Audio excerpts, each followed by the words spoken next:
വാഹനങ്ങളുമായി പൊതുനിരത്തുകളിൽ അഭ്യാസ പ്രകടനം നടത്തുന്നവർക്ക് മുന്നറിയിപ്പുമായി അബുദാബി പോലീസ്. ഓടുന്നതിനിടെ വാഹനത്തിന്റെ ഡോർ തുറന്നാൽ കനത്ത പിഴ ചുമത്തുമെന്ന് അധികൃതർ അറിയിച്ചു. മൊബൈലിൽ ചിത്രം പകർത്താനും സാഹസിക പ്രകടനത്തിനുമായി ഡോർ തുറക്കുന്നത് ഗുരുതര നിയമലംഘനമാണെന്നും പോലീസ് ഉറപ്പിച്ചു.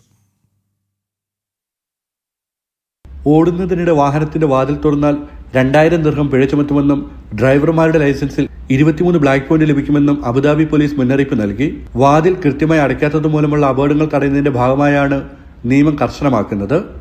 മൊബൈലിൽ ചിത്രം പകർത്താനും സാഹസിക പ്രകടനത്തിനുമായി വാതിൽ തുറക്കുന്നത് ഗുരുതര നിയമലംഘനമാണെന്നും വാഹനം ഓടിക്കുമ്പോൾ വാതിലുകൾ ഭദ്രമാണോ എന്ന് പരിശോധിക്കേണ്ടത് ഡ്രൈവറുടെ ഉത്തരവാദിത്തമാണെന്നും പോലീസ് ഓർമ്മിപ്പിച്ചു.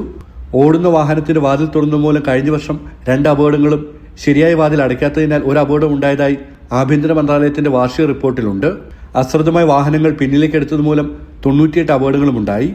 സമൂഹ മാധ്യമങ്ങളിൽ ഫോളോവേഴ്സിനായി ഓടുന്ന വാഹനത്തിന്റെ ഡോർ തുറന്ന് ദൃശ്യങ്ങൾ പകർത്തുന്നത് പ്രചരിപ്പിക്കുന്നതും കുറ്റകരമാണ്. വാഹനം 60 ദിവസത്തേക്ക് കസ്റ്റഡിയിലെടുക്കും. വാഹനം വിട്ടുകിട്ടണമെങ്കിൽ 50,000 ദിർഹം കെട്ടിവെക്കണമെന്നും അധികൃതർ വ്യക്തമാക്കി. ജനം, ദുബായ്.